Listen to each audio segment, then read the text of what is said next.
വികസന നേട്ടമായി ഉയർത്തിക്കാട്ടുന്ന ഒന്നാണ് അരൂർ തുറവൂർ ഉയരപ്പാത. ഈ ഉയരപ്പാതയുടെ നിർമ്മാണത്തിൽ ഇതുവരെ 46 പേരുടെ ജീവൻ നമുക്ക് നഷ്ടമായിട്ടുണ്ട്. ഈ 46 പേരും സാധാരണ കുടുംബങ്ങളിൽ നിന്നുള്ളവരായിരുന്നു.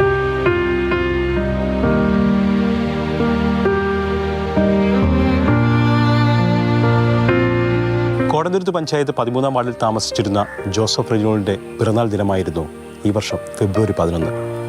അന്ന് ഉച്ചയോടുകൂടി വൈകിട്ട് സഹോദരിമാരെയൊക്കെ വീട്ടിൽ വിളിച്ച് പിറന്നാൾ ആഘോഷിക്കാൻ വേണ്ടി അതിനുവേണ്ട സാധനങ്ങൾ വാങ്ങാൻ വേണ്ടിയിട്ടായിരുന്നു റെജിനോൾഡ് ഇരുചക്ര വാഹനവും എടുത്ത് എരമല്ലൂരിലേക്ക് പോയത്.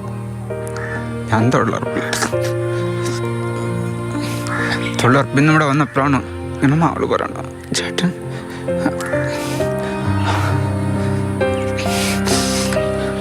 ആക്സിഡൻ്റ് ഉണ്ടായെന്ന് പറഞ്ഞു.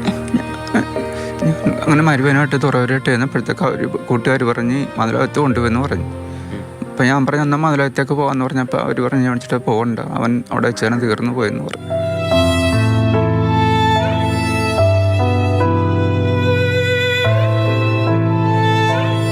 നമുക്കാകെ ഒരു പ്രതീക്ഷ അവനായിരുന്നു.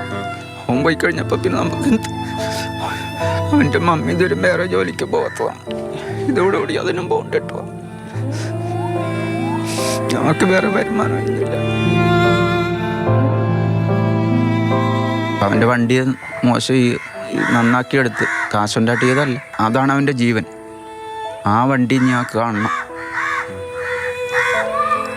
അതാണ് ഇനിയിപ്പോൾ ഞങ്ങൾ ആ വണ്ടി നന്നാക്കിയെടുത്തത്.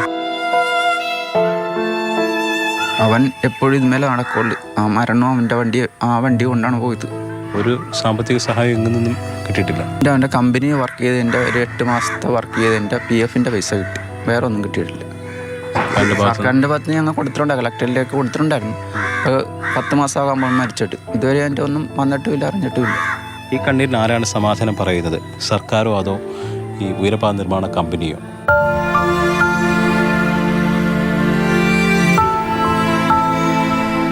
ചേർത്തല പട്ടണക്കാട് സ്വദേശി രാധാകൃഷ്ണന്റെ ജീവൻ നഷ്ടപ്പെട്ടത് ഉയരപ്പാത നിർമ്മാണം നടക്കുന്ന പാട്ടുകുളങ്ങരയിലെ ഈ സ്ഥലത്ത് വെച്ചായിരുന്നു. ജോലിക്കിടെയാണ് ഉണ്ടായത്. ജോലിക്ക് ട്രെയിനൊക്കെ അരൂര് വിളിച്ചിട്ട ശേഷം അയാൾ ഭക്ഷണം കഴിച്ചിട്ട് തിരിച്ചു വരുന്ന വഴിയാണ്. അപ്പോൾ ഇവിടെ വെച്ചാണ് വാഹനം മുമ്പേ ഓടിച്ചു പോകാൻ പുറകിലൂടെ എന്ന വാഹനം കുഴിയിൽ ചാടിയ മറ്റേ നിയന്ത്രണം വിട്ട് ഈ വാഹനം ഇടിച്ചെറിപ്പിക്കുകയായിരുന്നു.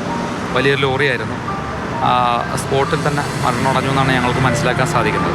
ഇത് മരണം സംഭവിച്ചിരുന്നത് കൂടുതലും കാൽനടക്കാർക്കും 2 വീലറുകാർക്കുമാണ്. രാധാകൃഷ്ണൻ്റെ മരണത്തോടെ ആ കുടുംബം അനാഥായിരിക്കുകയാണ്. അദ്ദേഹത്തിൻ്റെ എൻ്റെ സഹോദരിക്ക് ജോലിയൊന്നുമില്ല, 3 വയസ്സുള്ള കുട്ടിയുണ്ട്.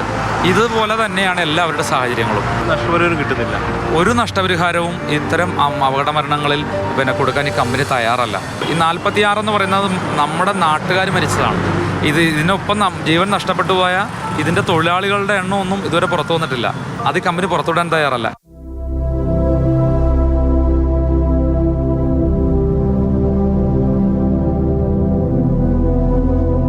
ഞാൻ മുന്നോട്ട് പോയിക്കൊണ്ടിരിക്കുന്ന ഇടയ്ക്കാണ് ഈ ടാങ്കർ ലോറി വന്ന് ഓവർ സ്പീഡിൽ വന്ന് എൻ്റെ ബൈക്കിൻ്റെ ബാക്കിൽ വന്ന് ഇടിച്ചിരുന്നു. എനിക്ക് എന്താണെന്ന് പോലും അറിയാൻ പറ്റാത്ത രീതിയിലാണ് എന്നെ ഇടിച്ച് വണ്ടി ഒരു സൈഡിലേക്കും ഞങ്ങൾ രണ്ടുപേരും 2 സൈഡിലേക്കുമായിട്ട് മറിഞ്ഞു വീഴുന്നു.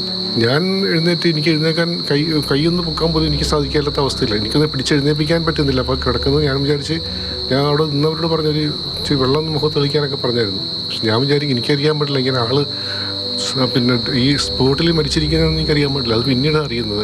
എൻ്റെ ഇതിൽ ഈ ഇത്ര 30 വർഷമായിട്ട് ഞാനിങ്ങനെ വണ്ടി ഓടിക്കൊണ്ടിരിക്കുന്നതാണ്. ഞങ്ങൾ രണ്ടുപേരും കൂടി പലപ്പോഴും പോകുന്നതാണ്. പക്ഷേ ഇത് ആദ്യ സംഭവമാണ്. രാവിലെ 6 മണിയാണ്, 6:05 അത്രേ ആയിട്ടുള്ളൂ. റോഡിൻ്റെ അവസ്ഥയെക്കുറിച്ച് പറഞ്ഞാൽ ആർക്കും യാതൊരു ഒന്നും ചെയ്യാനില്ല എന്നുള്ളതാണ് അവസ്ഥ. എനിക്ക് എൻ്റെ വൈഫ് ഇങ്ങനെ കിടക്കുന്ന ഈ അവസ്ഥയിൽ എനിക്ക് തോന്നുന്നത് ഒരു ഇച്ചിരി വെള്ളം തളിച്ചാൽ എഴുന്നേക്കും എന്നുള്ളത് എനിക്കറിയാവുന്നു.